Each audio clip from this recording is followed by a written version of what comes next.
Hello दोस्तों, स्वागत है आपका एक ऐसे चैनल पर जहां पर आपको इंग्लिश का हर एक लेसन सिंपल लैंग्वेज में और टू द पॉइंट पढ़ाया जाता है। आज की हमारी वीडियो का टॉपिक रहेगा बीए थर्ड ईयर से इंडियन लिटरेचर की सेकंड पोएम हंगर का लाइन बाय लाइन ट्रांसलेशन।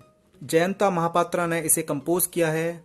दोस्तों, इस पोएम में 4 स्टैंजाज हैं। पहले 3 स्टैंजाज 5 लाइन्स के हैं और लास्ट स्टैंजा 6 लाइन्स का है। हंगर का मतलब होता है भूख। अब अगर बात करें कैरेक्टर्स की तो इसमें केवल 3 ही कैरेक्टर्स हैं। पहला नैरेटर कहानी सुनाने वाले को बोलते हैं, और दूसरा फिशरमैन यानी मछुआरा, और उस मछुआरे की 15 साल की बेटी। दोस्तों, नैरेटर को पता चलता है कि जो फिशरमैन है ये अपनी बेटी से वेश्यावृत्ति करवाता है और नैरेटर अपनी सेक्सुअल डिजायर्स को शांत करना चाहता है। अब दोस्तों, आयरनी ये है कि इन दोनों के ही पास एक दूसरे की हंगर का समाधान है। आइए पोएम को शुरू करते हैं। It was hard to believe the flesh was heavy on my back। अब दोस्तों, जो नैरेटर है वो अपनी बात कहता है कि मेरे शरीर पर एक हैवी भार था, और वो किस चीज का था? वो था सेक्सुअल डिजायर का, यानी किसी के साथ शारीरिक संबंध बनाने का। The fisherman said, will you have her carelessly.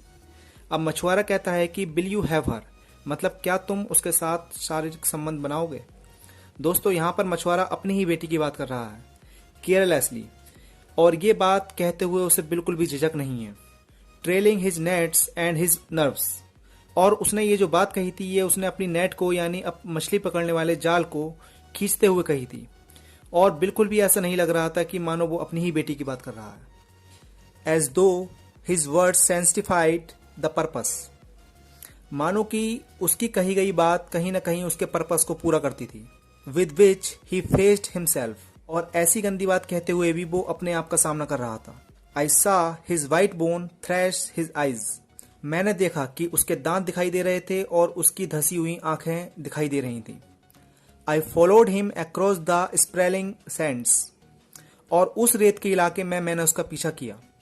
My mind thumping in the flash sling, मेरे मन में इतनी हलचल थी उस सेक्सुअल डिजायर को पाने की, पर मेरा शरीर उसे कंट्रोल किए हुए था। होप ले perhaps in burning the house I lived in, और नैरेटर जो काम अब करने जा रहा था उस सब को सोचते हुए उसे ऐसा लग रहा था कि मानो वह किसी जलते हुए मकान के अंदर है, मतलब कहीं ना कहीं उसे डर था। साइलेंस ग्रिप्ड माई स्लीप्स, और अब नैरेटर की वो स्थिति थी कि वो कुछ बोल भी नहीं पा रहा था, बस जल्द से जल्द उसे घर पहुंचना था।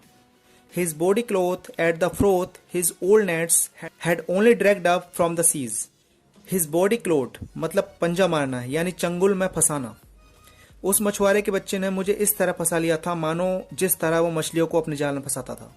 In the flickering dark his lean to open like a wound, flickering dark मतलब बढ़ते हुए अंधेरे में उसका घर इस तरह लग रहा था मानो कि कोई जख्म हो जो खुला हुआ है, यानी उसकी झोपड़ी का छप्पर अस्त व्यस्त था। The wind was high and the days and nights before, दोस्तों विंड का मतलब वैसे तो हवा होता है, लेकिन यहाँ पर तूफान से है, और मैं उसके घर में एक तूफान की तरह था, और मेरे जैसे तूफान इस घर में पहले भी कई बार आ चुके थे। पाम फ्रॉन्ट्स स्क्रैच्ड माई स्किन, और जब मैं उसकी झोपड़ी में घुसा तो पत्तों की बनी दीवार से मेरे हाथों पर खरोच आ गई, मानो प्रकृति भी मुझे उस गंदे काम को अंजाम देने से रोकना चाह रही है। Inside the shack and oil lamp splayed the oars bunched to those walls, और उस झोपड़ी के अंदर एक दिया जल रहा था जिसके धुएं से हर तरफ काला ही काला हो गया था। पोइट का यहाँ कहने का मतलब है कि उन लोगों के जीवन में रोशनी दूर दूर तक नहीं थी, मानो उनके लिए हमेशा रात ही रहती थी। Over and over sticky suit crossed the space of my mind, और उस दिए का धुआं बार बार मेरे मस्तिष्क में प्रवेश कर रहा था और मुझे बार बार उचित अनुचित का ख्याल आ रहा था। आई हर्ड हिम से, my daughter she is just turned 15, मैंने उसे कहते हुए सुना कि उसकी बेटी रिसेंटली 15 साल की हुई है। Feel her, I will be back soon, feel her का मतलब है कि तुम अब उसके साथ फिजिकल रिलेशन बना सकते हो। आई विल बी बैक सून, मैं जल्द वापस लौटूंगा, तुम जब तक अपनी हंगर को शांत कर सकते हो। योर बस लीव्स एट 9, मछुआरा नैरेटर को याद दिलाता है कि उसकी बस के जाने का समय 9 बजे का है। दूसरे सेंस में वो उसको कहना चाह रहा है कि उसके पास केवल 9 बजे तक का ही समय है। The sky fell on me and a fathers exhausted while, और जब मैंने ये सब उस मछुआरे को कहते हुए सुना तो मानो जैसे कि आसमान मुझ पर टूट पड़ा हो। वो अपनी ही बेटी को ग्राहकों के आगे किस तरह रख देता था। Long and lean, her years were cold as rubber. अब यहाँ दोस्तों वो लड़की दिखाई गई है जो पतली दुबली है और कुपोषण के कारण वो अपनी एज से भी कम लग रही है, मानो कोई रबड़ की गुड़िया हो। She opened her wormy legs wide. और वो लड़की अपने नए कस्टमर को देखकर अपने पतले दुबले पैर, जो कि कीड़े मकोड़े की तरह दिख रहे हैं, उन्हें वाइड कर देती है। और इस तरह वो लड़की नैरेटर को इनवाइट करती है कि वो आए और अपनी हंगर को शांत करे। I felt the hunger there. और नैरेटर ने वहां भी, यानी उस लड़की में भी एक हंगर को देखा। नैरेटर भी हंगर से ग्रस्त था, पर नैरेटर की हंगर सेक्स की थी और उस गर्ल की हंगर पेट की हंगर थी। The other one the fish slithering turning inside.